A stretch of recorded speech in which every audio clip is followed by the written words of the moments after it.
Il a crié, il est sorti de la marmite. Au lieu de sauver ses amis, il a pris le couvercle, il a fermé la marmite. C'est pourquoi chez nous, on a tous les problèmes. Chers amis auditeurs, bonjour. Nous sommes aujourd'hui le dimanche 22 décembre 2024. Nous sommes très heureux d'être en votre compagnie. On n'a pas pu avoir d'émission les 2 derniers mois passés pour des contraintes liées à la révision de la liste électorale. Là, maintenant, c'est complètement fini. Donc, nous allons faire le point de l'actualité de ces 3 derniers mois. On va retenir les points saillants selon nous. Et puis, si dans vos questions, vous voulez qu'on aborde d'autres points, on va le faire. On va faire ça en maximum 30 minutes. Normalement, notre invité nous rejoint à 19h30 heure de chez nous. Et quand il sera là, nous allons débattre d'un thème très important puisque nous sommes à la fin d'une année préélectorale. Quel est le regard de la société civile sur l'opposition ivoirienne? Quelles conditions pour la paix? Pour cela, nous avons invité M. Éric Aimé Sémian, président de l'OIDH. L'OIDH, c'est l'Observatoire ivoirien des droits de l'homme. Il va nous donner son avis sur la question et nous allons échanger avec lui. Voilà. Donc, pour faire l'actualité de ces derniers mois, nous retenons la RLE, c'est-à-dire la révision de la liste électorale. Il faut dire qu'elle a suscité beaucoup de contestations pour la simple raison que non seulement la période n'a pas été vite fixée, on l'attendait depuis le mois de juillet en espérant avoir une autre révision électorale en 2025. Finalement, c'est le 27 septembre 2024 qu'on nous a annoncé que la révision commencerait du 19 octobre au 10 novembre et après, il y a eu une prorogation d'une semaine. D'une façon globale, il y a eu beaucoup de plaintes sur certains points. Par exemple, les centres d'enrôlement. La CEI a annoncé 12 100 centres d'enrôlement, dont 100 dans 21 pays à l'extérieur. Il se trouve que le monde compte 197 pays, l'Afrique 54 pays. Comment on a identifié ces 21 pays, nous ne savons pas, mais il n'y avait pas de bureau de vote dans l'AES, de bureau d'enrôlement dans l'AES, il n'y en avait pas non plus en Asie du Sud-Est où on a 11 représentations diplomatiques. Ça, c'est juste pour donner ces exemples-là, mais c'est évident que si on a choisi 21 pays seulement, les autres pays n'ont pas de centre d'enrôlement alors qu'il y a des Ivoiriens là-bas qui ont le droit de voter. Voilà, ça c'était pour les centres d'enrôlement. Par contre, en Côte d'Ivoire, sur les 12 000 centres d'enrôlement, on nous a annoncé à la RTI qu'il y a 189 qui n'ont reçu aucun visiteur. Ce qui veut dire que la mise à jour de la cartographie électorale avait certainement des défaillances. Voilà. L'autre problème par rapport à l'enrôlement, donc en dehors des centres d'enrôlement, il y a eu un problème sur on va dire quoi, l'inclusion des électeurs. Vous savez qu'il y a des conditions pour pouvoir être électeur. Il faut avoir au moins 18 ans et c'est la condition la plus importante et il faut disposer d'une pièce d'identité. Malheureusement, chez nous ici, pour obtenir la carte d'identité, c'est la croix et la bannière pour certains. Il y a des personnes qui attendent leur carte d'identité depuis 2 ans, 3 ans et même 4 ans, c'est difficile. Finalement, la CEI a décidé qu'on pourrait se faire enrôler avec le certificat de nationalité et puis la CNI et même l'ancienne CNI en cours de validité. Donc, le problème au niveau de l'inclusion des électeurs, c'est que la limite qu'ils ont mis, c'était tous ceux qui sont nés avant le 1er mars 2007. Donc, il y a un problème parce que si jamais il n'y a pas de révision l'année prochaine, ceux qui sont nés du 1er mars 2007 au 25 octobre 2007 ils auront 18 ans le jour du vote sans avoir pu s'inscrire sur la liste électorale. Et malheureusement, comme la CEI ne respecte pas le code électoral en organisant des révisions annuelles, si l'année prochaine, il n'y a pas de révision, ces personnes-là seront exclues.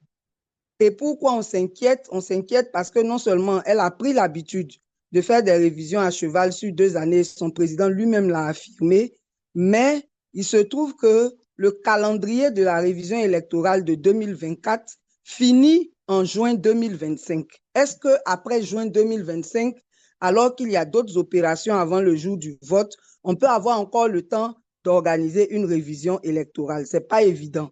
C'est pour cela qu'on s'inquiète parce que s'il n'y a pas de révision en 2025, non seulement on n'aura pas respecté le code électoral, mais on aura exclu tous ceux qui n'ont pas pu s'inscrire.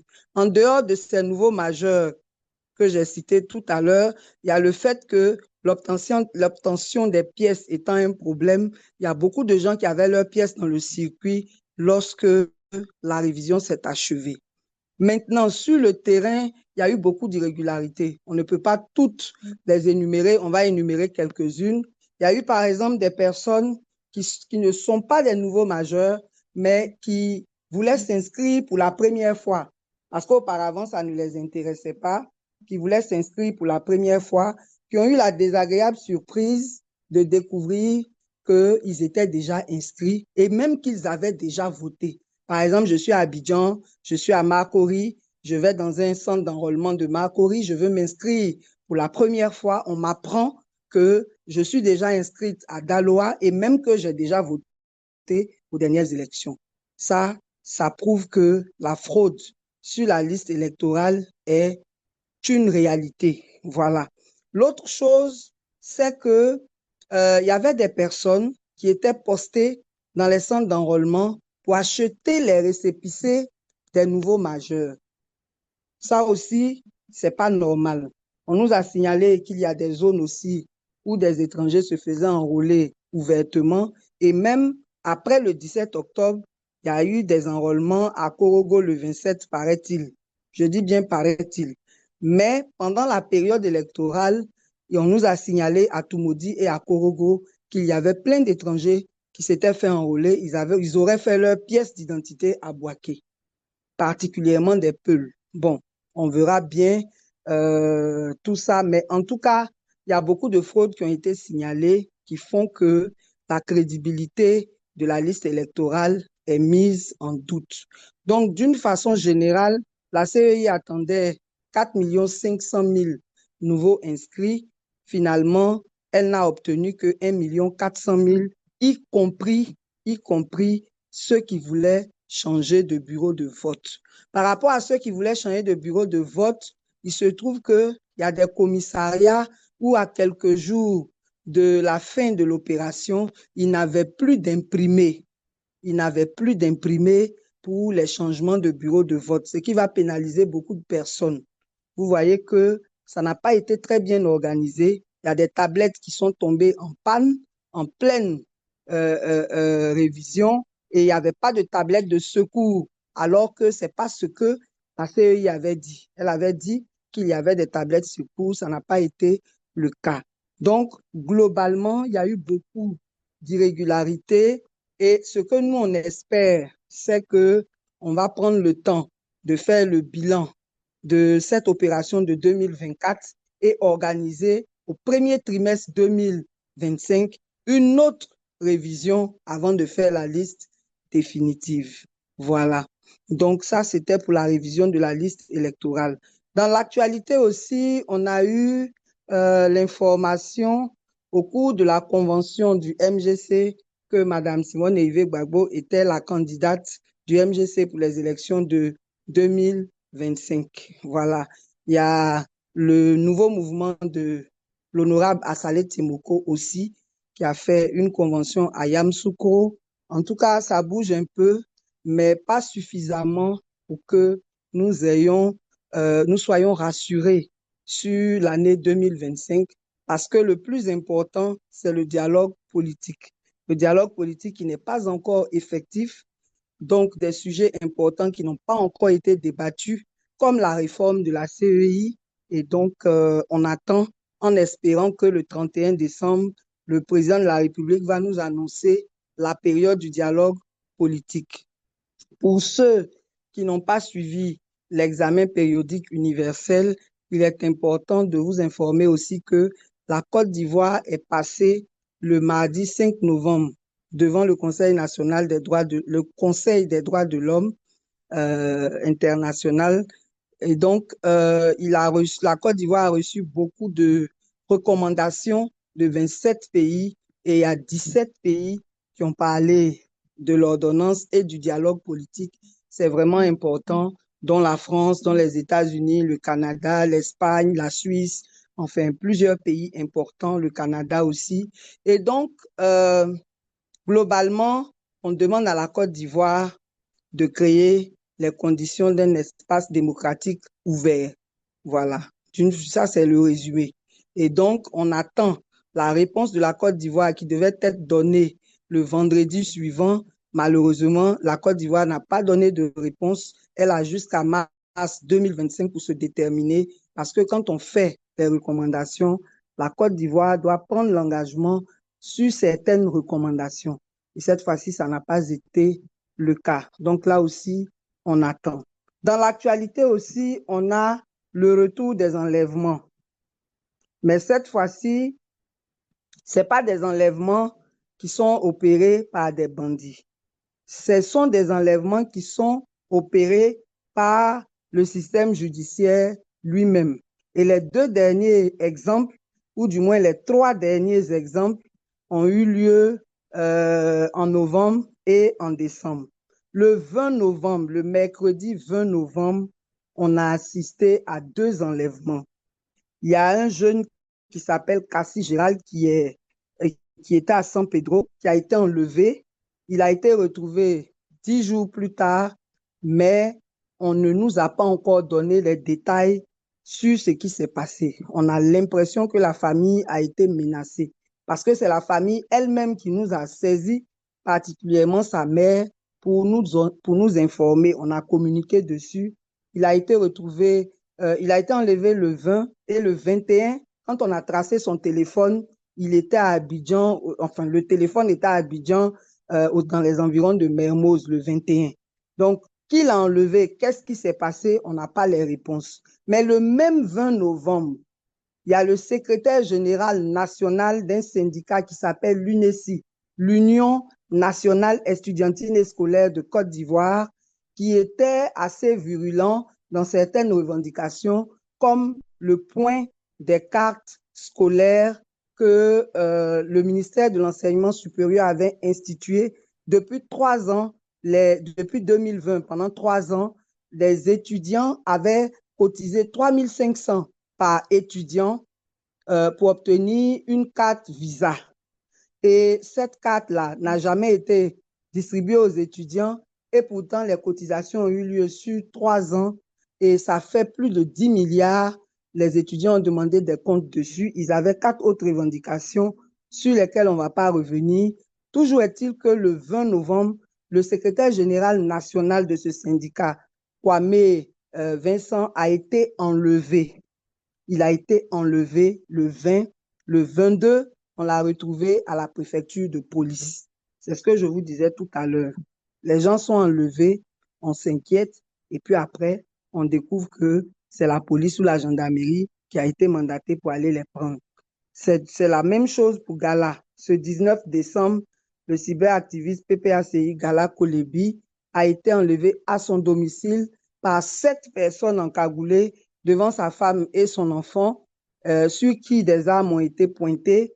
Dieu merci, on l'a retrouvé et il est actuellement à la préfecture de police. C'est ce que je vous disais, des gens vous enlèvent et on vous retrouve dans le système.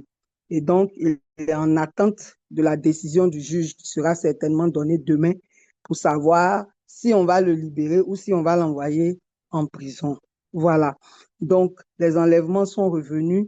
Mais le premier enlèvement qui a marqué l'année 2024, c'est la disparition du prophète Eli Pada le 31 décembre 2023. C'est pour dire que ça a commencé le 31 décembre 2023. Lui, on est sans nouvelles de lui.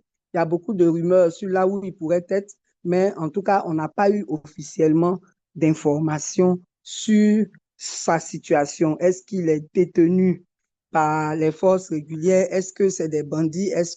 On ne sait pas. Toujours est-il que on est inquiet à l'aube de cette année électorale de constater ces faits-là, et on espère que bon, ça ne va pas prospérer.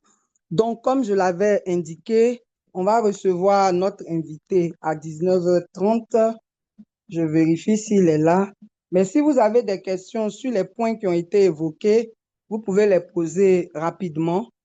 Voilà. Ou bien si vous voulez qu'on parle d'autres choses de l'actualité rapidement en attendant que notre invité nous rejoigne. Voilà. Charlène, tu es là? Que ceux qui peuvent prendre la parole la prennent. Oui, je suis là. D'accord. Moi, je voulais te demander ce quel regard en tant que société civile tu donnes sur le retournement de veste de M. Johnny Pacheco. Bon, je n'aime pas trop me mêler de ce qui concerne les revirements politiques parce que pour moi, quand on milite avec des convictions sur la base de valeurs, il n'y a pas de raison qu'on aille de parti en parti. Et je n'aime pas me prononcer aussi sur les situations que je ne maîtrise pas. Qu'est-ce qui s'est passé pour que Johnny Pacheco retourne sa veste? Je n'en sais rien. Et comme je n'ai pas tous les éléments, je ne peux pas me prononcer sur son cas particulier. C'est dommage que dans l'aspect politique, les gens soient changeants et que ça ne repose pas toujours sur des bases assez importantes. Voilà. Je vais m'arrêter ce commentaire-là. Oui, bonjour, bonsoir. Bonsoir, Madame Puchek Balé, c'est Tanguy Bonsoir, cher frère. du PPACI. Je suis en charge des élections au niveau du PPACI pour les États-Unis, précisément pour le Texas. Donc, ma D'accord. question est la suivante. Avant le remote, on a eu une réunion avec la CEI, une délégation de la CEI, notamment la représentante pour la CEI au niveau de la diaspora. Et je Oui. lui ai posé la question de savoir, on constate souvent des irrégularités, par exemple au niveau de l'âge, des personnes de plus de 100 ans voilà, dont on retrouve des traces, d'accord, sur la liste électorale. Elle m'a répondu à cette question, elle a dit que, en fait, les agents de la CEI n'ont pas le droit de douter de la véracité d'un document administratif si ce document est un document qui ressemble à un document vrai. Donc, eux, ils prennent Mhm, le document, ils enregistrent tout de suite. mhm, Ça a suscité une question en moi, parce que c'est vrai que tout le monde parle de l'audit de la liste électorale, mais du coup, je me suis rendu compte qu'il y a plus que ça, c'est carrément l'audit même de tout le système, de l'état civil, en fait, j'ai envie de dire, de la cause. mhm, Sachant que les agents de la CEI ne sont pas capables de refuser un passeport parce qu'ils n'ont pas la capacité, qu'elle soit juridique ou technique, de savoir si un document est vrai ou faux, ça veut dire qu'on peut se retrouver sur la liste avec des erreurs non évidentes de personnes qui ont eu des pièces d'identité de façon frauduleuse, qui sont sur la liste électorale. Ne pensez-vous pas mhm, qu'au-delà même de l'audit de la liste électorale, il faut aller mhm. carrément à l'audit de l'état civil pour s'assurer que ce sont ceux qui ont les vrais documents qui sont sur la liste électorale? Bon, je vais donner mon avis personnel. À mon avis, il faut effectivement un audit de l'état civil, mais il faut prendre aussi les dispositions pour l'informatiser. Ensuite, par rapport à la CEI, il faut carrément la réformer parce qu'elle n'est pas honnête dans ce qu'elle fait.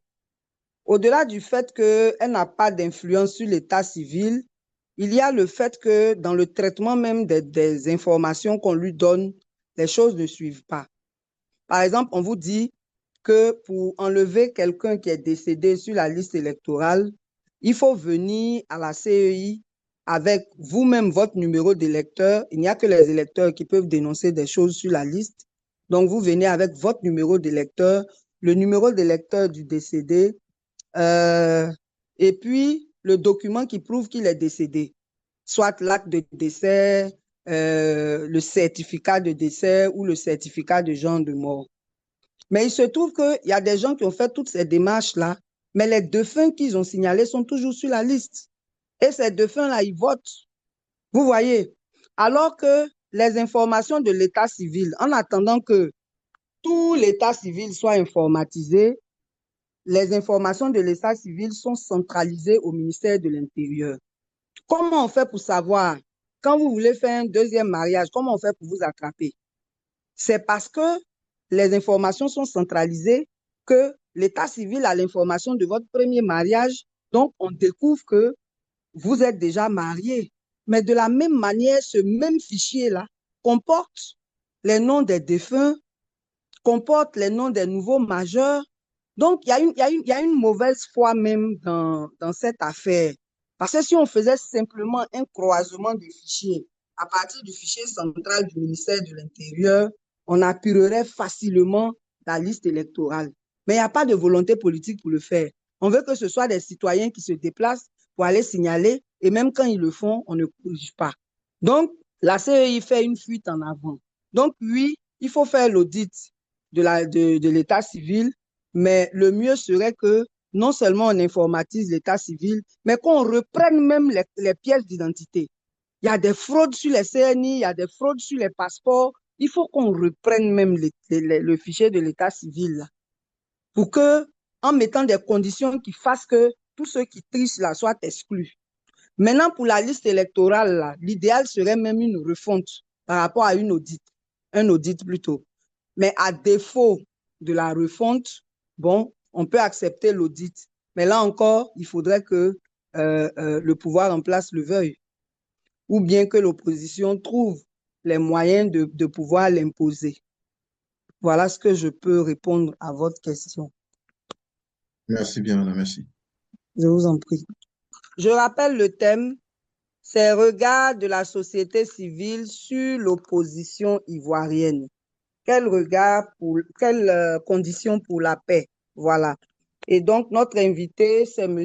Éric Aimé Sémian, président de l'Observatoire ivoirien des droits de l'homme, en abrégé OIDH. Monsieur Sémian, bonsoir. Chez nous, ici, il fait soir. Bonsoir, Madame Balé. Nous sommes très heureux d'être en votre compagnie. Les gens sont impatients de vous écouter. Le thème est assez intéressant. Donc, si vous êtes prêts, on va vous laisser la parole pour que vous fassiez un petit exposé sur le thème. Et puis ensuite, on va prendre les questions. D'accord, merci. Merci de me convier à cette discussion. C'est avec beaucoup de joie que je me prête volontiers à cet exercice afin de donner et surtout afin d'apprendre, de nous enrichir à l'issue des échanges qui s'en suivront. Le thème que vous nous demandez de développer est tellement vaste que nous nous proposons de faire une introduction liminaire en 5 minutes, étant entendu que le reste sera réservé aux échanges. Dans un premier temps, on ne peut pas parler de regard sur l'opposition politique ivoirienne en se limitant seulement à la période qui est contemporaine à nous, c'est-à-dire maintenant. Avoir un regard sur l'opposition signifie regarder la chose de la manière suivante. Qu'est-ce que l'opposition était par le passé? D'où est-ce qu'elle est née? Quelle a été sa contribution à la consolidation de la démocratie en Côte d'Ivoire? Et où est-ce qu'on part avec l'opposition? Est-ce que les activités ou l'attitude, le positionnement actuel de l'opposition nous permettent de conjecturer plus aisément sur ce que sera nécessairement son poids dans les joutes électorales à venir et plus globalement sur l'échiquier politique ivoirien? Avec donc votre permission, je voudrais commencer sur le premier point, les dynamiques de l'opposition depuis le passage au multipartisme autour des années 90 en Côte d'Ivoire. Alors, pour sûr, à l'issue des indépendances, le premier président de la Côte d'Ivoire s'accommodait mal de l'idée d'avoir une opposition. Et donc, quoique le multipartisme était prévu dans la constitution ivoirienne du 3 novembre 1960, dans la réalité des faits, il n'existait pas en réalité de parti politique formel qui pouvait apporter la contradiction. Le président Houphouët-Boigny, on peut peut-être le comprendre, je dis bien peut-être, était dans l'idée de former l'État-nation et donc de faire un parti État. Et donc tous ceux qui créaient des partis politiques étaient perçus comme des gens qui étaient, n'est-ce pas, des ennemis de la nation, des ennemis de la cohésion sociale. Il y a eu plusieurs tentatives de création de partis politiques qui n'ont pas toujours prospéré. On a entendu parler des Digna Bailly, des Kragbe Nyagbe, des Francis Vaudier, etc. Même des Jenny Kobinan. Après, on a eu l'avènement d'autres partis politiques tels que le Front populaire ivoirien, l'USD, le PPS de Bamba Mori Ferré, etc. Le PIT, oui, j'ai cité Francis Vaudier, etc. En fait, ce qui s'est passé, c'est qu'il y a eu un boom, l'éclatement d'une opposition, en fait, la survenance, en même temps, l'éclatement d'une opposition émiettée. Donc, des gens qui disaient plus ou moins la même chose, mais qui avaient du mal à se comprendre et à s'entendre. Il est clair que, bon, ne combat pas Félix Houphouët-Boigny qui veut. Donc, il y avait là la nécessité d'avoir une certaine unité au sein de l'opposition. Voilà, ce qui n'était pas tout à fait le cas. Pour le PIT de Francis Vaudier, le plus important était d'avoir une conférence nationale, à l'instar de ce que le Bénin a eu à fabriquer, à faire en 89-90. Pour M. Gbagbo, du Front populaire ivoirien, il s'agissait, je rappelle que M. Gbagbo à l'époque était le plus jeune de l'opposition, le plus jeune, le moins diplômé, le moins capé de cette opposition, qui demandait à aller aux élections. On avait d'un autre côté M. Zadi Zaourou de l'USD qui demandait à revoir le contrat social ivoirien. On avait M. Bamba Mori Ferré, professeur de médecine, qui lui demandait également à ce qu'il y ait la conférence nationale.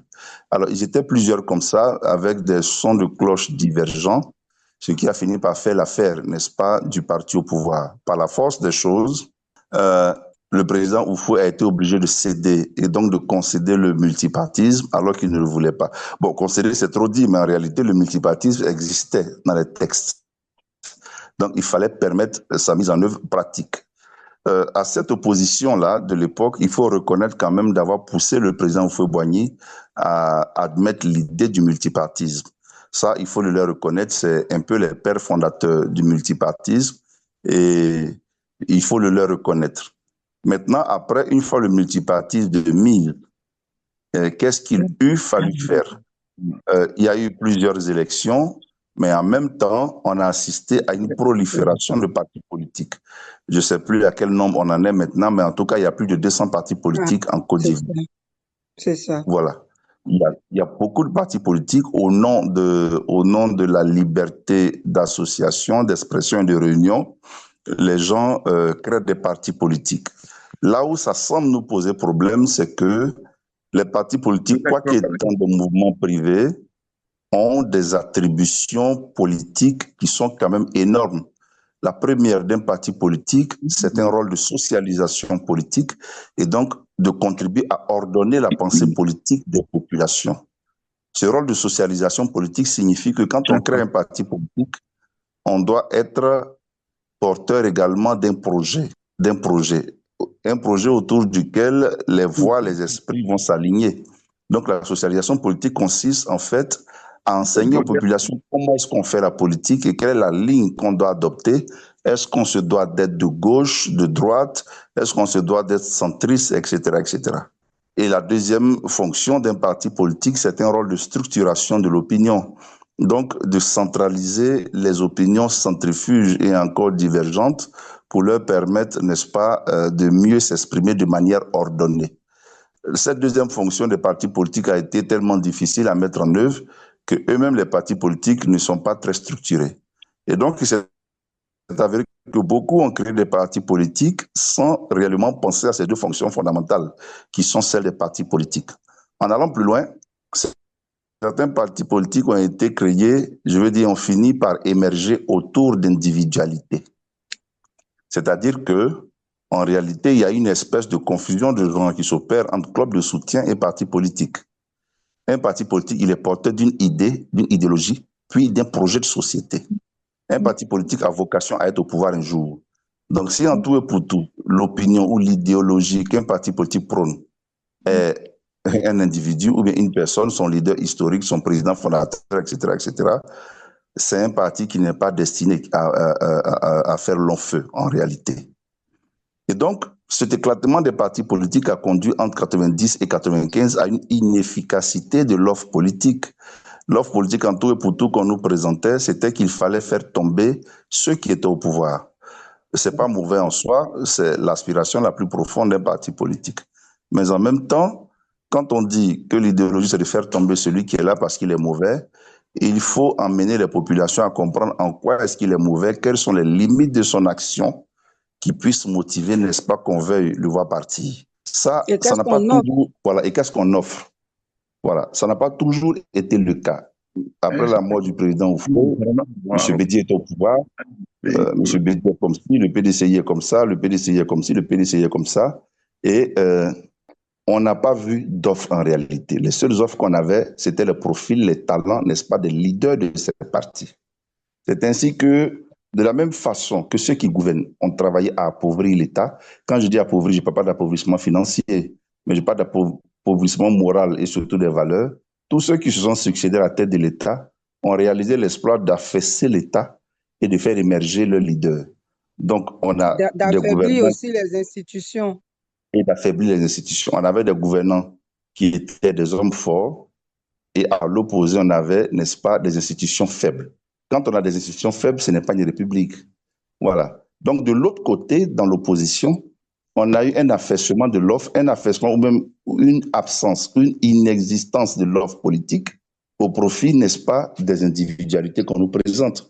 On a vu émerger dans l'opposition des personnalités telles que M. Gbagbo Laurent, orateur, tribun, qui dit les choses directes, ce qui a son charme aussi. On a vu également de l'autre côté M. Alassane Ouattara, actuel président de la République, ancien Premier ministre, au cadre du FMI, etc., etc. En tout et pour tout, c'est son curriculum vitae, ces relations qui étaient présentées. Si on demande à la plupart des militants des partis de l'opposition qui étaient dans ces partis-là entre 90 et 2000, il y a peut-être une poignée qui vous diront quelle est l'idéologie principale, le programme de gouvernement, n'est-ce pas, de ces dirigeants et de ces partis-là. Les appellations telles que, je ne sais pas, Alassaniste à l'époque, ou bien Gore maintenant, etc., c'est un peu une injure à ceux qui sont dans ces partis parce que quand on vous appelle Alassaniste, ça veut dire que votre idéologie, c'est l'idéologie de la personne dont vous portez le nom. C'est un peu péjoratif et ça devait constituer une injure qui va éveiller les consciences. Autour des années 2000, le résultat des courses est clair. On n'a pas d'offre politique. Ceux qui gèrent mal, ils se prennent pour l'État. Ceux qui sont dans l'opposition également n'ont pas une offre, ou du moins ont une offre qui n'est pas claire. D'accord, allez-y. Voilà. Et donc, on assiste là, si vous voulez, à, je veux dire, une implosion de la société ivoirienne. L'État est affaibli et donc on se retourne vers les replis identitaires, et vers les replis religieux, etc. Vous suivez? Voilà. Et ça, c'est une responsabilité collective, non seulement de la part de ceux qui gouvernaient, et aussi de la part de ceux qui étaient dans l'opposition. Cette responsabilité doit être partagée. J'arrive maintenant au point de savoir quelle est la trajectoire de l'opposition actuelle. Alors, en réalité, le décor n'a pas fondamentalement changé, si bien qu'aujourd'hui, pour vous répondre directement et un peu de manière triviale, j'ai bien peur que l'opposition se soit, n'est-ce pas, habituée à ne pas travailler sur l'offre politique, à ne pas travailler sur l'offre politique, à ne pas travailler sur l'offre politique et puis sur, je veux dire, ce qu'elle a à proposer. De sorte qu'aujourd'hui, en réalité, on assiste à tout un tas de guerres sur qui sera candidat, qui ne sera pas candidat. On a l'impression que l'opposition politique actuelle contribue à créer plus de problèmes qu'elle n'en règle, parce que tout ce qu'elle a à proposer, de notre point de vue, ça n'engage que nous, c'est aller aux élections, on présente tel candidat, on présente tel candidat. Le plus important dans l'activité des partis politiques par rapport à leurs fonctions, telles que je viens de le décrire, ce n'est pas de compétir pour exercer le pouvoir d'État aux élections, mais dans l'intervalle de 2 élections, qu'est-ce qu'on propose? Question. Entre 2010 et 2015, qu'est-ce que l'opposition ivoirienne a proposé? Entre 2015 et 2020, qu'est-ce que l'opposition ivoirienne a proposé? Et entre 2020 et 2025, qu'est-ce que l'opposition ivoirienne a eu à proposer aux Ivoiriens? Dire que le pays est mal géré, que le parti politique RHDP ne travaille pas bien, etc., c'est peut-être vrai. Mais je veux dire, la fonction des partis politiques, ça va bien au-delà de ça. Comment est-ce qu'on entretient l'opinion sur ce qu'on propose en réalité? Mais là, on a perdu cette habitude de faire la politique dans le bon sens du terme. Et aujourd'hui, tout ce qu'on a à proposer, c'est que il faut forcément aller aux élections pour faire plaisir. Je vais dire parce qu'il nous faut reprendre le pouvoir. Lorsque vous écoutez toutes les chapelles politiques, suivez bien mon regard. On a perdu le pouvoir en 1999, il nous faut le récupérer. On a perdu le pouvoir en 2011, il nous faut le récupérer. Ah, peut-être que le narratif devrait changer, peut-être que c'est ce narratif qui crée problème. Alors, on ne cherche pas à récupérer le pouvoir parce qu'on l'a perdu. On cherche à récupérer le pouvoir parce qu'on pense qu'on a mieux à apporter à la société par rapport à ceux qui sont là en train de gouverner actuellement. Le faux calcul que les partis politiques ivoiriens font, peut-être, c'est de penser que les Ivoiriens d'aujourd'hui sont ceux d'hier, c'est-à-dire des gens qui vont peut-être suivre sans ne pas comprendre grand-chose. Là, les données ont changé, il y a l'intelligence artificielle, il y a les réseaux sociaux qui ont fait irruption. Je veux dire, il y a plusieurs canaux de communication qui font que quand vous ne produisez pas d'offres, les populations ont la possibilité de voir d'autres offres ailleurs et de vous évaluer sur ça. En fait, les indicateurs d'intelligence aujourd'hui ont évolué. Alors, qu'est-ce que nous proposons? Nous proposons que les partis politiques ivoiriens réapprennent à faire la politique. Quand je dis réapprennent à faire la politique, qu'ils identifient des combats d'ordre généraux. Donc, j'étais en train de dire qu'il faut que les partis politiques ivoiriens réapprennent à faire la politique. Quand je dis réapprennent à faire la politique, qu'ils tirent toutes les leçons qui sont celles de leurs échecs du passé. Parce que si aujourd'hui on dit la gouvernance est de telle façon, les droits et libertés ne sont pas respectés, il y a des arrestations, il y a ceci, il y a cela, ok. Maintenant, qu'est-ce qu'on propose autour et quels sont les moyens d'action qu'on utilise maintenant? On a l'impression que on commence à se réveiller à l'approche des élections. Et ça devient très dangereux. Si rien n'est fait, en fait, il y a tellement de mots et de tares sociales à critiquer et à proposer et de propositions à faire. Si rien n'est fait, j'ai bien peur qu'on ne soit dans un scénario où, en réalité, les partis politiques, surtout qu'ils avancent en rang dispersé et très divisés, ne puissent pas changer la donne aux élections qui arrivent. Là, ils ont affaire, n'est-ce pas, à un président qui aura bientôt fait 15 ans au pouvoir, qui, sur un certain rapport, aura posé beaucoup d'actions, dont beaucoup de bonnes actions et également beaucoup de moins bonnes, comme dans toute gouvernance, et qui aura consolidé son pouvoir, qui aura travaillé à ce que son image soit collée à celle de l'État. Comment faire, n'est-ce pas, pour venir à bout démocratiquement d'un tel pouvoir?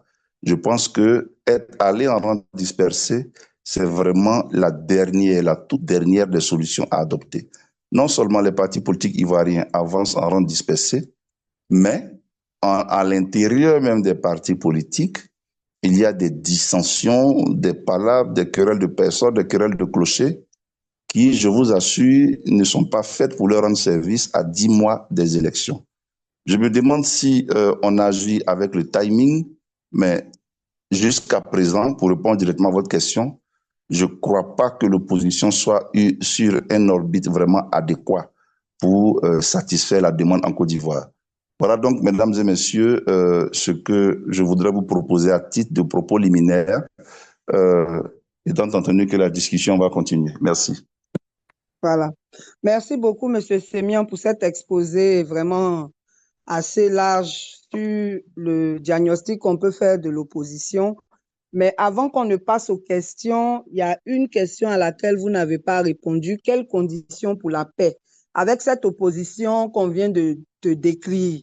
Alors, je crois que j'ai répondu à votre question. Je disais que dans la gouvernance, il y a tellement de problèmes à identifier qu'il faut s'asseoir et faire un travail sérieux, c'est-à-dire apprendre à faire la politique, identifier les défis qui sont ceux qui ont failli, n'est-ce pas, dans la gouvernance actuelle, à savoir la question de l'état de droit, la question de la justice pour tous, la question de l'ouverture de l'espace civique et démocratique, la question de la lutte contre l'impunité pour les violences passées, la question même, si vous voulez, de l'intégrité du processus électoral. Vous comprenez? Je vais vous donner un exemple. Ok, oui. Alors, le matin, on décrit la commission électorale indépendante, et puis le soir, on cherche à y entrer. Vous voyez Ou un peu, avoir un poste de vice-président. voilà, ou avoir un poste de vice-président. Voilà quelques incongruités que nous ne comprenons pas. On se plaint de ce que les élections se déroulent mal, mais en même temps, on a du mal à se mettre ensemble dans une commune comme Yopougon pour avoir la mairie. Qu'est-ce qui serait plus facile? Est-ce qu'il serait plus facile de combattre ensemble quelqu'un qui est du parti au pouvoir dans la commune de Yopougon ou bien de combattre quelqu'un qui était de l'opposition et qui accède à la mairie? Qu'est-ce qui allait être plus facile puisque vous dites que vous êtes opposition ensemble? On finit de faire ça et puis après, on s'en va faire front derrière le parti politique au pouvoir pour, n'est-ce pas, voter pour qu'un tel soit président de l'Assemblée nationale. On finit de faire ça et puis après, on se plaint de la façon dont l'Assemblée nationale fonctionne. Donc, il faut un travail sérieux en amont, un diagnostic qui permet d'identifier les vrais problèmes. Mais j'ai l'impression que ce n'est pas ça qui est fait. On veut le pouvoir coûte que coûte, vaille que vaille, et dans l'intervalle de 2 élections, n'est-ce pas, on a du mal à proposer quelque chose, à identifier les vrais problèmes. Pour les élections de 2020, je l'avais déjà dit en son temps, officiellement, le président Bédié quitte le RHDP en 2018. Mais quand vous quittez le RHDP en 2018, après y avoir passé 13 ans, parce que le RHDP a été créé en 2005, et qu'on a 18 mois des élections de 2020, nous estimons que c'est assez tard quand même. C'est assez tard pour que la ligne de démarcation soit reconnue comme telle, et puis que les militants prennent conscience de la scission, et puis que vous appreniez à travailler sur un projet en dehors du groupement RHDP auquel vous apparteniez. Donc on quitte le RHDP en 2018, après avoir prôné l'appel de Daoukro en 2014-2016, après avoir appelé à voter oui à une constitution. Donc le timing était trop juste pour l'élection de 2025. De la même façon, on va des élections en 2025. Là, mais il y a certains partis même qui étaient en alliance avec le parti au pouvoir et qui rompent l'alliance seulement à 1 an des élections, avec un parti qui gère le pouvoir depuis 15 ans. Ensuite, tout ce à quoi on assiste actuellement, c'est je suis candidat, je suis candidat, je suis candidat, tel parti va en convention, je suis candidat. Oui, mais qu'est-ce qu'on propose en réalité? Qu'est-ce qu'on combat dans la gouvernance actuelle? Qu'est-ce qu'on propose en réalité? Qui va sonner la rupture et qui sera alléchant et qui va amener les Ivoiriens à comprendre. Ensuite, être logique dans les combats qu'on mène. Si on ne veut pas de la commission électorale, on ne veut pas de la commission électorale. On ne veut pas du Conseil constitutionnel, on ne veut pas du Conseil constitutionnel. Voilà donc c'est un point sur lequel l'ensemble des partis devraient pouvoir s'asseoir et travailler pour qu'on puisse aboutir à un cadre beaucoup plus apaisé, un cadre qui conduise à la réconciliation pour des élections vraiment libres, équitables et transparentes. Ok, merci infiniment. Charlène, on va ouvrir les questions. Ok, allez-y. Bonsoir, monsieur D'accord. Seigneur. Et je voulais vraiment vous féliciter Bonsoir, madame. je voulais vous féliciter pour le fait que vous êtes devenue une personne très, très, très, très publique récemment. Parce que les gens aiment vos analyses. Je voulais vous demander, parce qu'après avoir écouté votre analyse, il me semble que la société civile, à travers vous, en train de nous dire que l'opposition ne pourra vraiment rien faire, ne pourra pas changer grand-chose. Donc, conclusion, que le pouvoir en place continue son travail. Parce que quand vous dites que qu'est-ce qu'il propose, qu'est-ce qu'il se propose, moi, je ne comprends pas. Est-ce que vous pouvez détailler un peu dans qu'est-ce qu'il propose? Est-ce que vous pouvez détailler un peu dans, quand vous dites qu'est-ce qu'il propose, qu'est-ce que vous voulez dire? À quoi est-ce que vous voulez, où est-ce que vous voulez en venir? Est-ce qu'ils devaient présenter leur projet? Est-ce qu'ils devaient, je ne sais pas. Et aussi, on n'oublie pas qu'on a en face de nous un pouvoir qui sévit à tous les niveaux pour ne même pas qu'il y ait une quelconque démocratie en Côte d'Ivoire, bien pour ne même pas qu'il y ait une quelconque compétition. Donc, quelque part, est-ce que l'opposition elle-même n'est pas prise au piège? C'est pourquoi elle ne sait pas à quoi elle ne peut que dire l'opposition ne peut dire qu'elle est candidate, comme on dit, l'opposition ne peut que dire ils sont candidats, mais dans le fond, ils ne veulent pas aussi dérouler leur projet pour ne pas que ce gouvernement, ce pouvoir en place arrache les idées. D'accord. Allez. Alors, j'ai bien saisi votre question. Je vais vous répondre franchement. Si le scénario reste intact, j'ai bien peur que l'opposition ne soit pas en mesure de changer quelque donne que ce soit. Et nous sommes très... Allô, vous nous entendez? Oui, on vous C'est entend. maintenant qu'on vous entend, vous avez perdu. Mais allez-y. On avait J'ai entendu. bien peur que l'opposition ne soit pas en mesure de changer quoi que ce soit pour 2025 si le scénario reste identique, c'est-à-dire le scénario selon lequel c'est le pouvoir en place qui tape et l'opposition danse. Donc c'est lui qui donne l'impulsion, donc il agit et l'opposition réagit. Quand on est dans l'opposition, on doit être dans l'action et non pas dans la réaction. Je ne sais pas si vous me suivez. Donc, être dans l'action signifie créer l'actualité. Être dans l'action signifie soulever les débats, susciter l'intérêt national. Je me demande si l'opposition réalise à quel point est-ce que de plus en plus de citoyens se désintéressent des activités des partis politiques, surtout ceux de l'opposition. Et nous, on est très à l'aise à le dire parce que quand nous critiquons la gouvernance, les gens nous prennent pour des opposants. Non, on n'est pas des opposants. En tant que société civile, nous ne sommes pas des opposants. Car il existe bel et bien des tribunes également où nous tirons sur l'opposition. Tirer bien sûr dans le sens démocratique du terme. Alors, vous me dites, on n'est pas face à un régime qui est intéressé par les libertés publiques, etc., etc. Mais le fait même que le régime ne soit pas intéressé par les libertés publiques pose la question de savoir qu'est-ce que l'opposition réunie fait pour obliger le gouvernement, pour obliger l'État, tenant du pouvoir, à s'intéresser aux libertés publiques. Si après 15 ans, on estime qu'on n'a pas été capable d'obliger l'État à respecter les droits de l'homme, les libertés publiques, il y a un problème. Il faut se poser des questions. Comment se fait-il qu'un pouvoir, un régime, d'après eux-mêmes leur propre dit, n'est pas respectueux, soucieux des droits de l'homme, et puis ça dure depuis 15 ans? Quel est le bilan des activités, n'est-ce pas, de l'opposition par rapport à cela? L'esquisse de réponse que je peux donner, c'est, si vous voulez, je ne dirais pas un manque d'ingéniosité, mais c'est surtout le fait que le gouvernement agit, enfin les autorités agissent et les partis d'opposition réagissent. C'est un peu ça. Les initiatives ne viennent pas de l'opposition, c'est-à-dire que le pouvoir actuel agit, l'opposition réagit. Bien sûr, l'idée là des meetings, faire des meetings, ça, il a placé, etc., ce n'est pas mauvais en soi. Ça permet d'entretenir, n'est-ce pas, l'électorat et de parler aux militants. Mais est-ce qu'on ne peut pas trouver d'autres moyens? Parce qu'un meeting, ce n'est pas une foire aux injures. Encore que quand on fait cette foire aux injures pour critiquer, il faut dire, nous, voilà ce qu'on propose à partir de données chiffrées, etc., etc.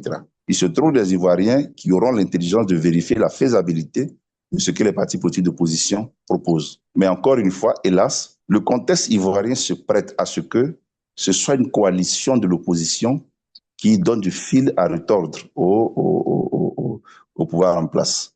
Et en le disant, je vous donne deux exemples. Par exemple, au Sénégal, M. Abdou Diouf perd le pouvoir en 2000 au profit de M. Wade. Ce n'est pas tant que les Sénégalais ont voté M. Wade, mais ils ont juste sanctionné Abdou Diouf. De la même façon, M. Wade lui-même est sanctionné en 2012 au profit de M. Macky Sall, lequel Macky Sall lui-même est sanctionné en 2024 au profit, n'est-ce pas, de M. Sonko et autres. Et regardez comment la démocratie au Sénégal évolue. J'ai bien peur que si les choses continuent en l'état, M. Sonko et son ami président eux-mêmes ne soient également sanctionnés par les mêmes électeurs. Voilà. Donc, il faut ajuster le discours, l'adapter et tenir compte des donnes qui sont les mêmes. La Côte d'Ivoire a connu une période de guerre, la pauvreté est grandissante, le pouvoir d'achat du citoyen est très limité et bien sûr, peut-être que l'attention des Ivoiriens est portée ailleurs sur des choses qui n'ont rien à voir directement avec la gouvernance. Comment est-ce que les partis politiques d'opposition peuvent ramener les Ivoiriens à des proportions qui intéressent la gouvernance? Voilà ce que je peux dire à votre question. Merci. Allô? Oui. Ok. Bonsoir, Monsieur Katina. Allez-y. Oui, bonsoir, madame. Merci à vous et à l'invité pour cette émission très instructive. Alors, je pense que son diagnostic, si je peux le dire, c'est sans appel, hein, mais c'est assez réaliste. Un peu dur quand même. Mais bon, je pense que tant que l'opposition n'aura pas réussi à obtenir des élections crédibles et à remporter les élections, bon, il faudra accepter toutes les analyses, tout ce qui peut nous permettre, hein, je dis nous parce que je me considère comme étant de l'opposition, tout ce qui peut nous permettre de nous améliorer et puis d'atteindre notre objectif. Mais néanmoins, avant de poser ma question, je pense quand même qu'il a dit quelque chose sur laquelle j'aimerais quand même rapidement revenir. Il a dit que le PDCI, bon, entre autres, hein, le PDCI, entre autres, cherche à récupérer le pouvoir juste parce qu'il l'a perdu. Enfin, c'est ce qu'il dit à ses militants, qu'on doit récupérer le pouvoir juste parce qu'on l'a perdu. Je pense que C'est ça, tous c'est ceux assez... qui l'ont perdu qui le disent. Bon, D'accord. Donc, je crois qu'il inclut le PDCI-RDA là-dedans. Je pense que si c'est le cas, je pense que c'est assez réducteur. Et D'accord. peut-être que c'est dû au fait il ne s'informe pas beaucoup auprès des médias du PDCI-RDA. Donc, j'aimerais dire quand même que le PDCI-RDA a une vision très claire avec 6 priorités. Je ne vais pas m'étendre là-dessus. Mais et bizarrement, ça rejoint ce qu'il a dit lorsqu'il dit que les priorités ou la vision doivent être identifiées, doivent identifier d'abord les défis sur lesquels le pouvoir actuel a failli. Et puis, en fonction de ça, on fixe les priorités. Et c'est ce qu'on a fait. Donc, je vais quand même le dire. On a nos 6 priorités: la paix et la sécurité, le capital humain, l'économie et l'équité, la société diverse, les nouvelles technologies, le développement durable. Et ça, c'est détaillé, c'est expliqué. Si c'est nécessaire, je peux apporter le lien à ceux qui en auront besoin. Et donc, on ne cherche pas à prendre le pouvoir juste parce on veut récupérer le pouvoir qu'on a perdu. C'est parce qu'on a quelque chose à apporter aux Ivoiriens et à d'autres pays. Et ma question est la suivante. Encore une fois, on accepte vraiment l'analyse qu'il a faite, c'est très clair et c'est réaliste, il n'y a rien à dire. Mais j'aimerais savoir si lui, par rapport à son expérience et à son expertise, de tout ce qu'il a dit, quel est le défi majeur, selon lui, que l'opposition devrait ou bien doit pouvoir relever? Est-ce que c'est le défi de l'union, la solidarité, la crédibilité, la cohérence, ou est-ce qu'il trouve quelque chose qui est qui sera peut-être plus impactant? Merci. Merci, Monsieur Katina. Monsieur Sémian, vous avez la parole. Merci. Bon, le nom Katina est devenu célèbre, j'avais pensé à l'autre. Non, non. Celui-là, c'est Ok, Emmanuel. ok, d'accord. Alors, moi, je m'en tiens à ce que j'écoute régulièrement sur les tribunes. Je m'efforce de ne manquer aucune tribune, celle du PDCI, celle du PPACI. J'écoute même GPS, EcoGEP, tout et tout. Je parle de ce qui revient à chaque fois. Le PPACI dit avoir perdu le pouvoir injustement. Et le PDCI également dit avoir perdu le pouvoir injustement. C'est pas moi qui le dis, hein, c'est les vidéos que eux-mêmes ils postent sur quand il y a des interventions. Voilà. Mais bon, il dit que mon analyse est très dure. Je ne vais pas la diluer, mais je dis que, et ça, j'allais terminer par ça. On a peut-être commencé à avoir un certain regain. Le fait que le PPACI ait une tribune, le PDCI ait une tribune, ça permet d'alimenter. Et ça, c'est déjà bon, mais la question que je me pose, on est à la veille de 2025. C'est ça, en fait. Une élection qu'on doit gagner, il faut s'y prendre tôt. Madame Kamala Harris n'a pas perdu les élections parce qu'on ne l'aimait pas forcément, mais tu ne peux pas être présidente d'un pays comme les États-Unis après avoir déclaré ta candidature à 4 mois des élections. Même si tu as Dieu avec toi, ça ne passe pas. Il faut préparer les esprits à ça. Voilà. Concernant le projet, le programme dont il parle, qui s'axe autour de 6 priorités, je crois que c'est bon de le dire. J'ai feuilleté cela, mais ça s'adresse à qui? C'est-à-dire ceux à qui pareil projet s'adresse, c'est les Ivoiriens, c'est les populations.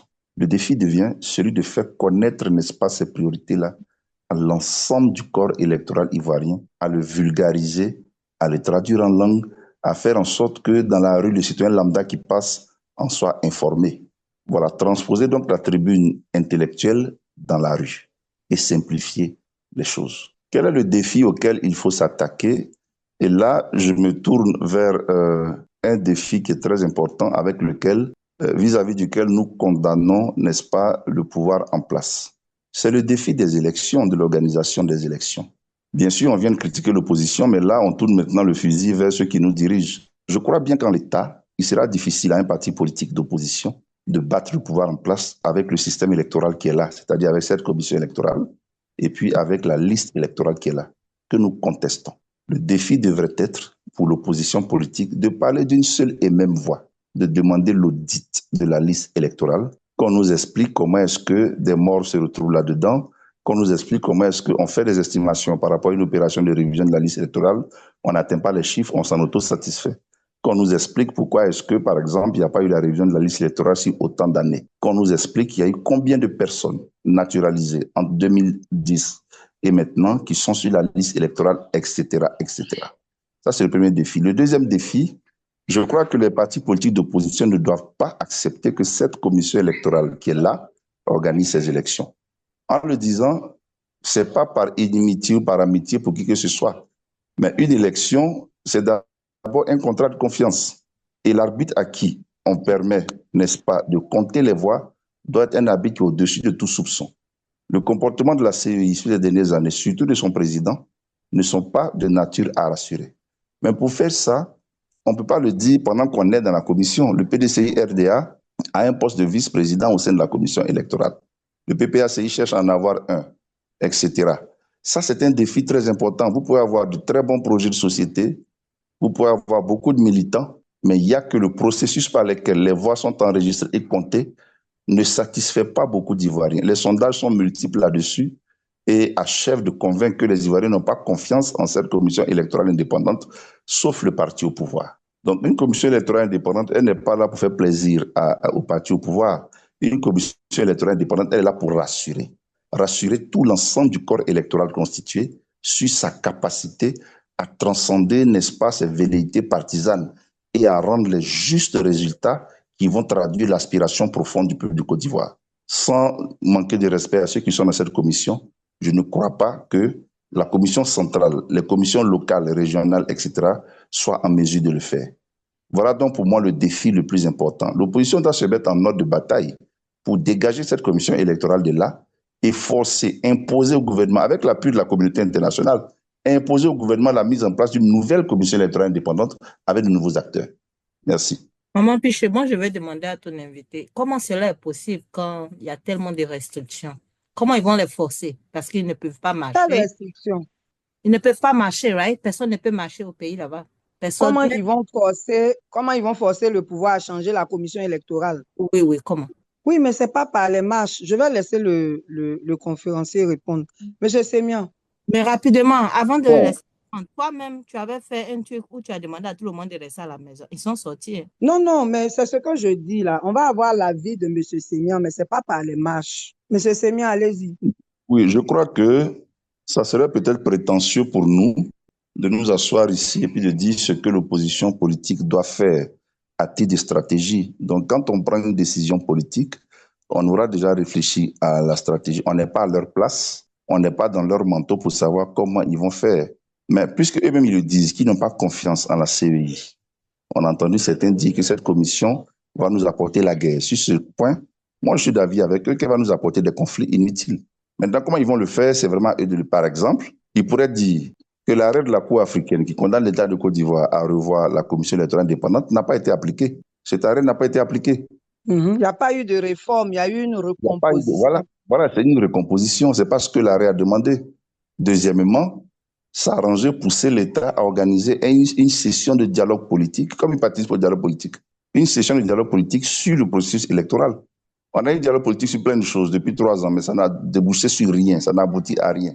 S'ils se mettent ensemble, ils vont constituer une relative majorité et demander, sous les auspices de la communauté internationale, un dialogue politique.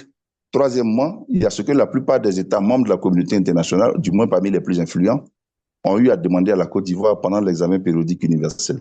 Au cours de la session de l'examen périodique universel, la France, les États-Unis, tout le monde a demandé la mise en place d'un cadre propice à la tenue des élections. Et ça a mis la Côte d'Ivoire très mal à l'aise. Mais si toute cette puissance-là demande la mise en place d'un cadre politique, d'un cadre qui soit propice aux élections, mais il faut emboucher cette trompette. Il ne faut pas laisser le temps passer. Le PU s'est déroulé en début novembre. Là, on s'en va vers janvier. Mais qu'est-ce qu'ils ont eu à faire? Comment est-ce qu'ils ont utilisé ça? Il faut utiliser ça pour faire pression sur le gouvernement pour obtenir une session de dialogue politique en demandant que la communauté internationale présente en Côte d'Ivoire soit par exemple parmi les arbitres ou du moins parmi les observateurs qui vont observer comment le dialogue politique va se dérouler. C'est-à-dire un dialogue politique mais qui ne soit pas comme les autres sessions de dialogue politique. Il faut multiplier les offensives diplomatiques de tout genre. Le compte à rebours devrait avoir commencé pour l'opposition qui ne devait pas se donner de répit. Mais si on le fait, ils le font en rang dispersé. M. Diam fait cette tournée, le président Gbagbo fait cette tournée, M. Intel fait cette tournée, etc., etc. Ça fait désordre, ça fait dispersion et le pouvoir en place se frotte les mains. Voilà un peu quelques pistes qu'on peut donner, étant entendu qu'on n'est pas à leur place, on ne sait pas ce qu'eux, ils savent à propos des moyens de contrainte vis-à-vis du gouvernement. Merci. J'aimerais ajouter une autre piste, c'est celle de créer l'incident en sortant de la CEI. Parce que si l'opposition sort de la CEI, ça va forcer le dialogue sur la CEI. Avec quelle CEI va-t-on continuer? Donc, voilà, comme le dit M. Sémian, c'est à l'opposition même de trouver ces solutions, mais nous, on ne peut faire que des propositions Charlène, est-ce que tu es satisfaite de la réponse? On va passer à d'autres questions. Oui, je pense que c'est l'union sacrée qui s'impose, hein, c'est tout. Mais je pense que Voilà. les opposants ont un problème de qui va être le chef de cette union sacrée. C'est de ça qu'ils souffrent tous. Donc, Oui, mais justement, ils ne doivent pas être égocentriques. Il s'agit du pays, il ne s'agit pas d'individus. Et les ça, amis, c'est dommage. Oui, ici, bonsoir. Bonsoir, je allez, peux? oui, allez. Voilà, je vous ai écouté, merci. J'ai écouté ce que le monsieur il a dit et puis c'est intéressant. Mais Est-ce que vous pouvez vous présenter, s'il vous plaît? oui, mon nom c'est Achille Odo et j'ai mis là comme D'accord, pseudonyme Haïl. OK? d'accord. Et ce que ce que vous êtes en train de dire tout à l'heure est intéressant, mais j'ai pu avoir entendu dire que il faudrait interpeller les gouvernants sans toutefois marcher. C'est comme si vous étiez en train d'exclure cela. On est tous d'accord que l'opposition en Côte d'Ivoire actuellement est en train de se battre même à l'intérieur des partis pour se positionner, pour savoir qui est le leader d'abord à l'intérieur des partis. Et puis, entre eux et aussi pour savoir qui va mener, qui va diriger et organiser toute l'opposition. Ça, c'est leur problème. Quand vous êtes en train de parler, vous avez pris l'exemple du Sénégal, que je connais aussi assez bien. Au Sénégal, on peut parler de maturité de la population parce qu'ils n'attendent pas vraiment leur opposition pour se concerter et puis agir un peu, avoir ce mouvement populaire qu'on peut observer là. Vous voyez? Et je pense que c'est cela qu'il faut faire aussi. L'époque de dire que les gouvernants sont des politiciens hors pair, qui savent parfaitement ce qu'ils font et qu'on n'a qu'à se laisser guider par eux là, c'est révolu. Merci pour tout ce qu'ils ont fait jusqu'ici. Merci au PPACI, au PDCI et tout le reste pour les personnes expérimentées qui les ont dirigées et qui ont permis à la Côte d'Ivoire d'arriver là où on en est. C'est bien, mais c'est à nous aussi de faire preuve de maturité politique en tant qu'individu, en tant que société civile. Parallèlement donc aux partis politiques, il serait intéressant que au niveau parlement donc aux partis politiques, que la société civile se mobilise. On va pas agir aussi en désordre. Au niveau de la société civile, par exemple, ce que moi je peux vous dire, vous qui êtes nos porte-voix, n'hésitez pas à nous faire appel. Et moi, je n'exclus pas les marches. Les marches sont pacifiques d'abord. Pourquoi les exclure? Pourquoi exclure ce moyen-là de pression vis-à-vis de l'autorité? Pourquoi? Je ne comprends pas cela. On a un an. La liste électorale, là, j'entends dire qu'on demande d'ouvrir la liste électorale pour qu'on continue à enrôler encore de nouveaux majeurs. Est-ce que c'est fait? C'est pas fait, mais on a le droit de sortir du marché tranquillement pour demander que ça soit fait. La composition du bureau de la CEI, pourquoi ne pas demander pacifiquement que ça se fasse? Maintenant, quand on parle de marche, là, c'est quand on vient gazer les gens ou bien commettre les agressés que ça peut dégénérer. Sinon, ce pas les marcheurs pacifiques là qui vont pour déranger les gens. Voilà un peu ce que moi je pense. Il faut mettre pression sur ces gouvernants-là pour que les choses changent, pour qu'on évolue ensemble. Voilà. Merci. Monsieur Koudou, vous êtes dans quel pays, s'il vous plaît? Côte d'Ivoire. Ah, vous êtes chez nous ici, d'accord. OK. Avant de donner la parole au conférencier, j'aimerais dire quelque chose parce que c'est moi qui ai interrompu Charlène quand elle parlait de marche. Je ne suis pas contre les marches. C'est d'ailleurs en marchant que j'ai fait la prison pour la première fois. Mais il faut regarder le contexte. Ce que je voulais dire, c'était que vu les restrictions de l'espace civique, en Côte d'Ivoire ici, là, même si vous annoncez une marche pacifique, si ce n'est pas pour faire les éloges du pouvoir, on n'accepte jamais. Alors que, en réalité, on n'a pas besoin de l'autorisation de quelqu'un pour marcher pacifiquement. On informe l'autorité, l'autorité prend ses dispositions pour encadrer la marche. C'est ce qui est normal. Mais comme on a rendu le code pénal anticonstitutionnel, on utilise ce code pénal-là pour réprimer les marches sous prétexte qu'elles n'ont pas été autorisées. Donc, quand on est dans un tel contexte, il ne faut pas aller là où on nous attend pour nous emprisonner, pour nous brimer. En septembre, tout près là, il y a une organisation de la société civile qui a organisé une marche contre la cherté de la vie qui concerne tout le monde. On n'a même pas eu 100 marcheurs. Je ne sais pas combien ils étaient, mais on en a arrêté 30 pour une population de 30 millions d'habitants. Si on veut enlever les bébés, les enfants, tout ça, peut-être qu'on est autour de 12 millions de population active. On n'a même pas eu 100 personnes dans la rue. Et la trentaine de personnes qui a été arrêtée est accusée d'insurrection. Je ne sais pas dans quel pays on peut faire une insurrection avec 30 personnes qui ne sont pas armées, qui marchent pacifiquement. Donc, vous voyez qu'on n'est pas dans un contexte normal. Quand on n'est pas dans un contexte normal, il faut prendre les solutions qui obligent le pouvoir en place à réagir sur des options démocratiques. Quelqu'un qui aime la violence, tu l'envoies sur le terrain de la violence, tu l'arranges. Donc, c'est pour cela que j'ai dit que si on veut ouvrir le débat politique, on n'est pas obligé de marcher pour ça. Ça ne veut pas dire qu'on ne peut pas le faire. Mais vous-même, vous savez très bien, ça fait combien d'années l'opposition n'a plus lancé de mot d'ordre. Donc, qu'est-ce qui les empêche de marcher? C'est à eux de répondre. Mais vu le fait qu'eux-mêmes ne sont pas disposés à ça, il faut leur proposer d'autres solutions qui pourraient être efficaces. C'est de ça qu'il s'agit.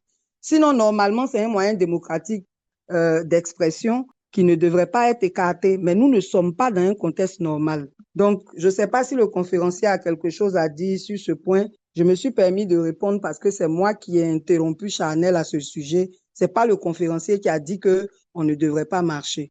Merci. Monsieur Sémian. Oui, et puis je vais revenir là-dessus. Merci. Qu'il y aille alors, d'abord. Oui, merci. Allô? Oui. Voilà, alors je n'ai pas beaucoup axé mon argumentaire sur ce que la société civile peut faire, sur sa force et sa capacité de mobilisation pour inverser les donnes, parce que je crois que la société civile n'est pas notre sujet du jour. Le sujet du jour, c'est bel et bien de parler des partis politiques. C'est pour ça que j'ai omis sciemment de parler de la société civile. Voyez-vous, je pourrais être d'accord avec vous, mais quand on parle de regard de la société civile sur ce que vaut l'opposition, sur sa capacité à changer les choses, on se permet dans un premier temps une analyse sans complaisance. Et je crois que c'est ce qui manque en réalité. En écoutant les acteurs des partis politiques, je me demande s'ils ont une fois eu affaire à des gens qui leur ont dit la vérité en réalité. Quand je dis la vérité, je veux dire la vérité telle que vous et moi sommes en train de la dire actuellement. Souvent, il faut choquer pour susciter l'action. Choquer, faire comprendre à l'opposition que de plus en plus, il y a des vents de déception. Les populations sont de plus en plus déçues. Est-ce que vous savez que vous pouvez faire mieux et essayer de faire mieux? Mais là, en ce moment, ce n'est pas ce que nous sommes en train de voir. Beaucoup de gens aimeraient voir une opposition qui bouillonne, qui a les capacités et les moyens d'action de faire peur au gouvernement, mais ce n'est pas tout à fait le cas. Quant à l'environnement et au contexte, avec les marches, tout et tout, je dois dire que mais le fait même que le pouvoir se soit endurci et n'ait pas permis tout ça, mais c'est justement lié au fait que l'opposition politique est restée dans un certain état de dormition. Je vais vous donner un exemple. Quand le RHDP prend le pouvoir en 2011, il est allié avec combien d'autres partis politiques significatifs de l'opposition? Lesquels partis à qui promesse a été faite ou pas, j'en sais trop rien, sont un peu complices de la façon dont le pays est géré jusqu'en 2018. En réalité, le RHDP a implosé en 2018. Sinon, jusque-là, le PDCI était dans le RHDP, une section du PIT était dans le RHDP, quel parti encore, le MFA était dans le GPS, etc., etc. Ils étaient tous là-dedans. Donc, quand on parle d'eux, n'oublions pas que c'est une opposition qui a commencé à ne s'émanciper qu'à partir de 2018. Et dans cette période, le FPI était presque en alliance. Le FPI du Premier ministre Afi N'Guessan était presque en alliance avec le gouvernement. Et puis, je veux dire, donc, il n'y avait personne, en fait, sur la place publique pour parler. Donc, aujourd'hui, quand on vient se plaindre d'une gouvernance, les marches ne sont pas permises, il y a ceci, il y a les arrestations.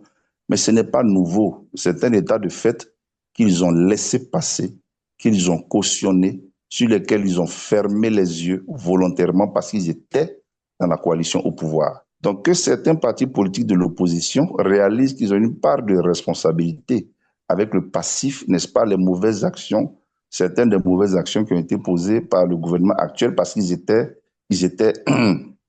n'est-ce pas, ensemble. Il y a même eu des gens qui étaient de l'opposition, mais qui occupaient des secteurs stratégiques comme ministres, appartenant à des partis qui étaient dans la coalition au pouvoir, mais qui n'ont pas fait mieux, qui sortent du gouvernement et qui commencent à critiquer alors qu'ils étaient aux affaires.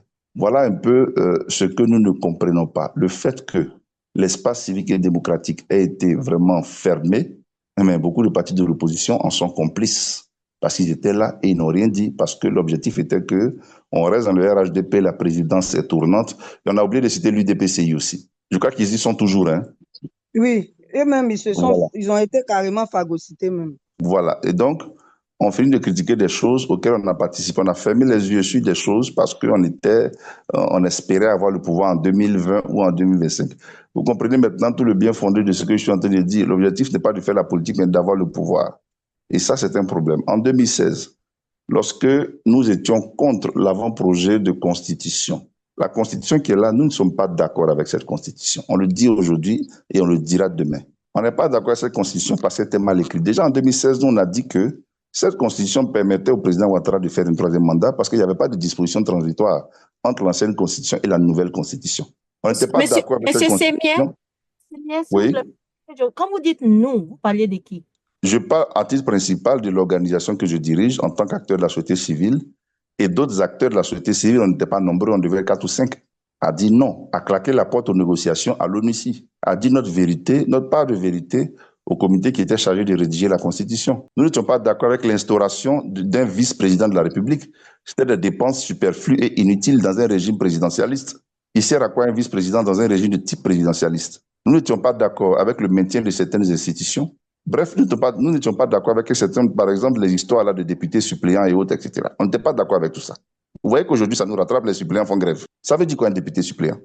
Ou on est député ou on n'est pas député. On met suppléant parce que les acteurs, ceux qui sont élus députés, prennent malin plaisir à entrer dans le gouvernement, c'est-à-dire à aller au gouvernement.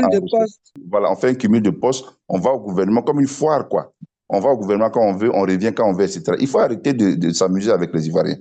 Mais quand on disait ça, on avait qui en face de nous pour soutenir le contraire? Mais c'était l'opposition politique, avec le PDCI-RDA en tête. C'était le FPI de M. Afi N'Guessan en tête. Ils ont tous été d'accord pour la Constitution. Mais maintenant que ça les rattrape, ils voient que certaines choses qui sont passées dans la Constitution ne les arrangent pas aujourd'hui. Mais ils se sont rendus complices de ça. On n'était pas d'accord pour l'idée d'un référendum pour cette Constitution parce qu'elle n'est pas bonne. Mais voilà ce qu'on nous a dit. On nous a dit il faut voter oui pour cette Constitution parce qu'elle va nous apporter la paix. C'est l'ancien président du PDCI-RDA qui le disait.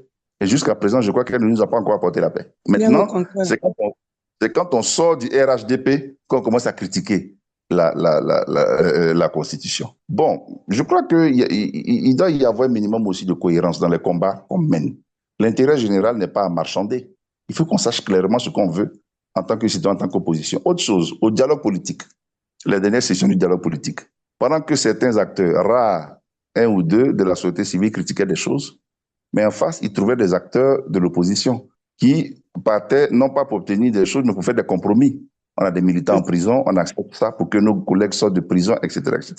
C'est-à-dire c'est comme des services qui sont rendus. À un moment donné, je ne dis pas que société civile et opposition doivent fusionner. On n'a pas à fusionner, on n'a pas la même trajectoire, mais à un moment donné, il y a des questions d'intérêt général qui doivent nous emmener à mener des luttes, je ne dirais pas ensemble, mais simultanément, au même moment. Mais notre déception est grande lorsque vous demandez une chose et l'opposition politique demande le contraire.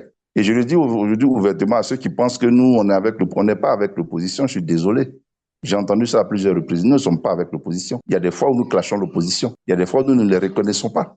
Donc, il y a des problèmes, en fait, de logique et de cohérence. Mais ça n'engage que nous. Des problèmes de logique et de cohérence sur les combats qu'on mène. Le combat qu'on mène hier est différent du combat qu'on mène l'année d'après parce qu'on aura perdu un avantage. Ça, je crois que c'est à revoir. Voilà ce que je peux dire.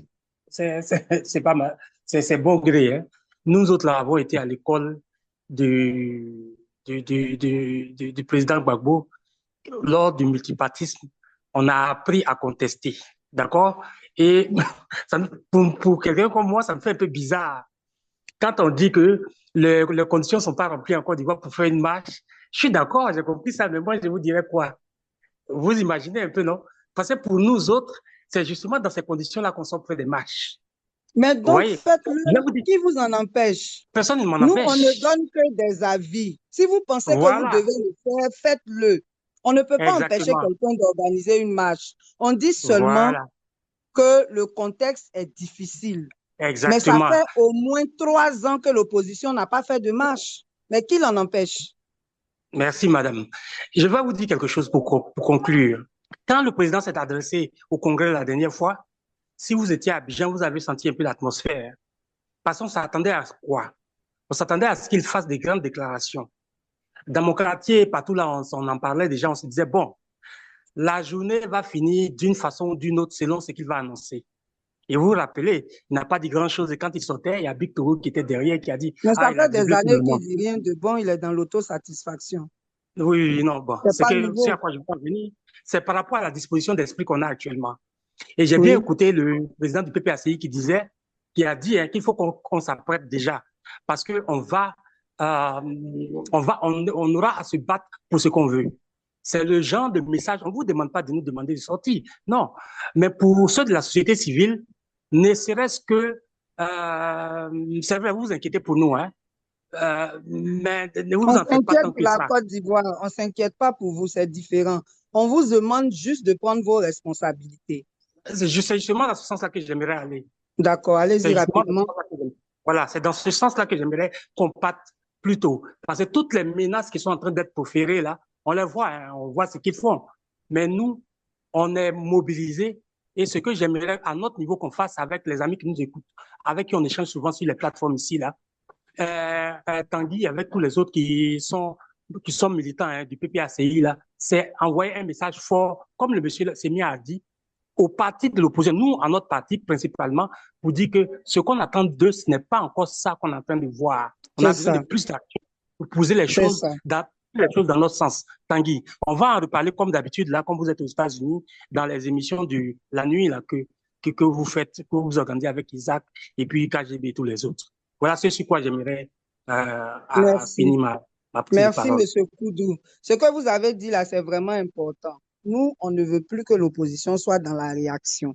Et on veut aussi qu'il soit dans la cohérence. D'accord, je vous Allez-y, docteur Touré. remercie. Je suis Dr Boubacar Touré, professeur à l'Université de Bowie et à l'Université de l'Arizona, et ensuite directeur régional chargé du budget des finances dans une institution dont j'aimerais taire le nom parce que je suis ici à titre privé.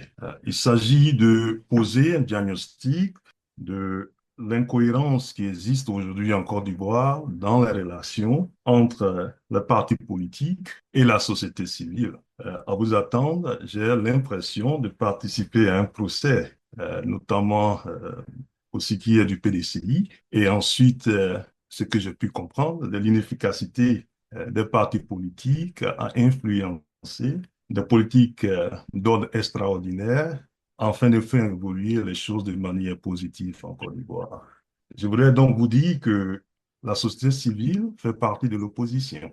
Lorsque vous retournez dans l'antique, pour y soustraire à la définition de ce que constitue la société civile, vous vous rendrez compte à l'évidence que la société civile, même si aux États-Unis nous avons Martin Luther King, Gandhi en Inde et autres, devait jouer un rôle beaucoup plus actif dans la production de politiques publiques, dans l'influence des consciences populaires, afin de faire plier, entre guillemets, le pouvoir et faire évoluer donc la politique publique dans un sens beaucoup plus bénéfique pour ces populations.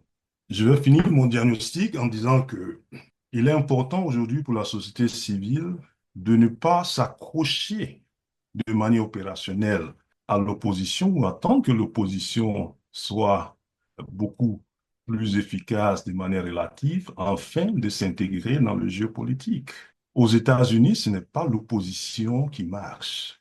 L'opposition, certes, influence les partis civils, mais la partie civile ou la société civile joue un rôle prépondérant dans la mise en place de ce que l'on appelle un contre-pouvoir. Donc, n'attendons pas que le FPI, le PPRCI, le PDCI donnent des ordres de bataille, afin que nous nous lançons dans la poursuite de ce qui pourrait être fait pour façonner les consciences populaires, afin qu'il y ait une prise en compte de leurs responsabilités vis-à-vis du pouvoir et donc de s'auto-mobiliser pour, quelque part, faire fléchir le pouvoir. Je vais donc vous donner ici une mission, celle qui consiste à s'orienter dans la politique extraordinaire, donc d'apprendre de Martin Luther King, de Gandhi et autres, et de faire un inventaire des intérêts populaires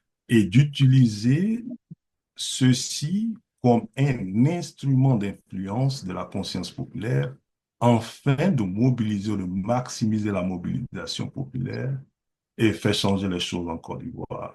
Je finis pour dire que la finalité des finalités, c'est le développement. Mais il y a trois dimensions essentielles au développement et l'une des dimensions n'est même pas dans le lexique populaire ou lexique linguistique de la société civile en Côte d'Ivoire. Il s'agit du développement politique, comme nous l'a prescrit Samuel Huntington, Francis Fukuyama. Et lorsqu'on montre même à Montesquieu à travers des auteurs comme James Ross, qui nous demandent quelque part de faire en sorte que nous développons des fondations solides de développement politique pour faire en sorte que ces institutions soient pourvoyeurs de valeurs publiques et donc de faire évoluer la société vers des destinations stratégiques beaucoup plus qualitatives. Donc, ne mettons pas les partis politiques sur un banc d'accusation.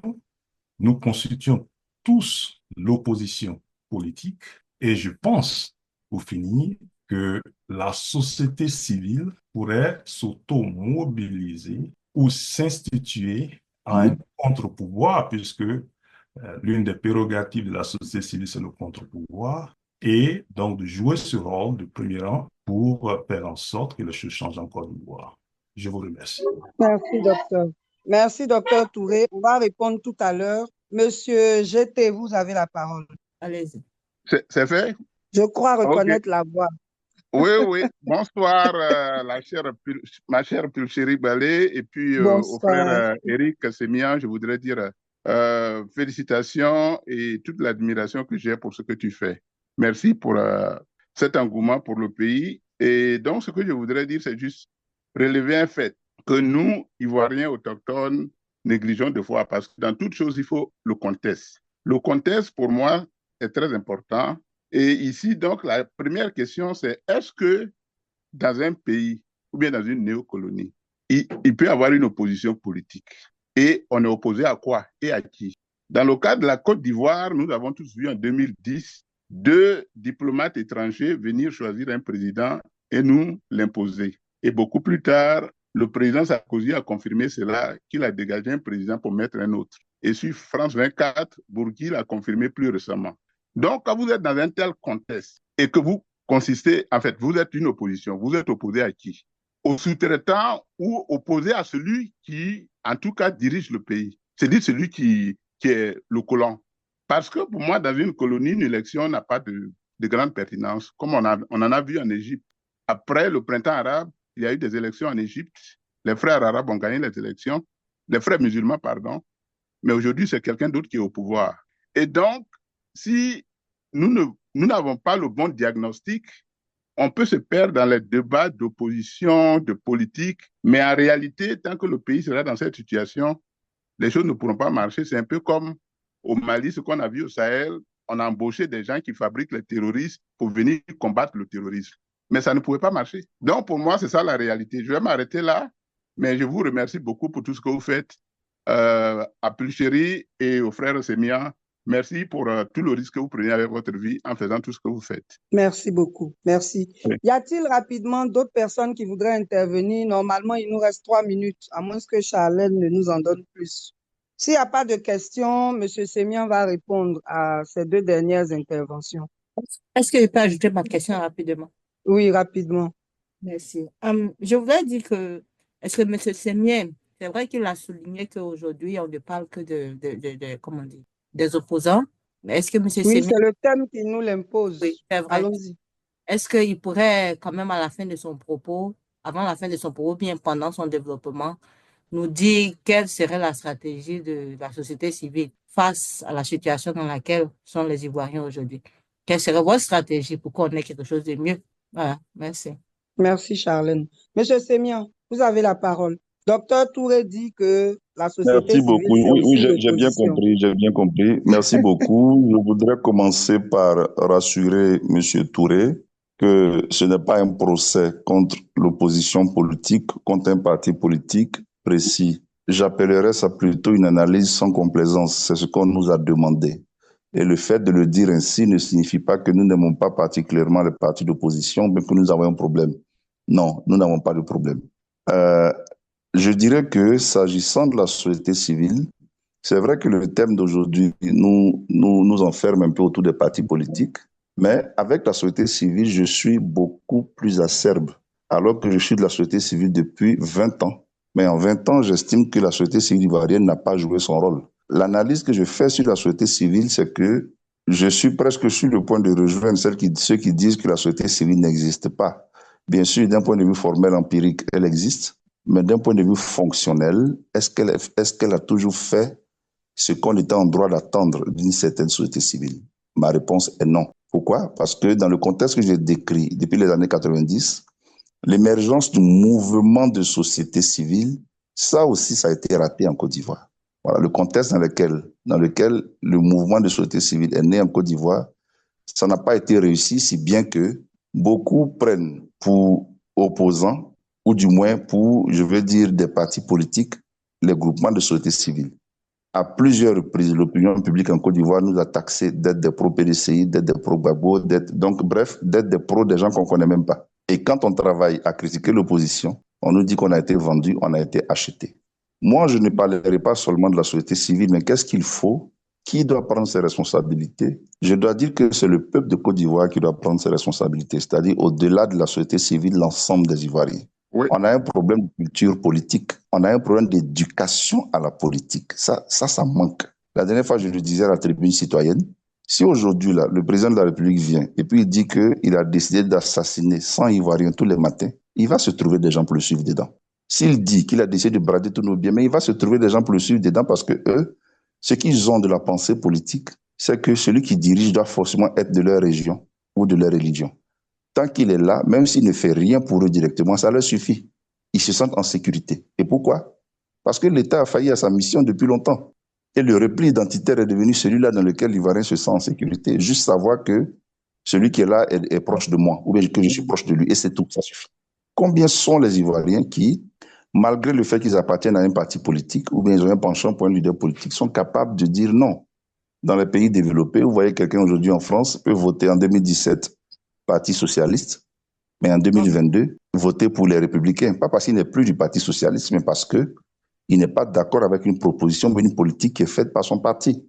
Ça ne veut pas dire qu'il n'aime pas ses leaders, mais le fait de voter aussi devient une sanction. Voter contre devient une sanction. On n'a pas ce niveau-là de maturité. Donc, au-delà de la société civile et au-delà des partis politiques, ça sera ma conclusion. Travaillons chacun dans la sphère qui est la sienne, à faire en sorte que l'Ivoirien soit mûr politiquement. Si aujourd'hui, certains Ivoiriens descendent dans les rues pour critiquer la cherté de la vie, pour critiquer une mauvaise politique publique, mais en face d'eux, on va mettre d'autres marcheurs qui, eux, sont d'accord avec ce qui est en train de se passer. La meilleure stratégie politique aujourd'hui que la plupart des leaders politiques ont eu à utiliser, c'est de diviser pour régner. Ils ont joué sur la fragilité de la conscience politique ivoirienne, pour faire comprendre à une bonne partie de l'opinion que celui qui dirige est le Messie, est le Dieu, etc., qu'il faut suivre à tous les coups.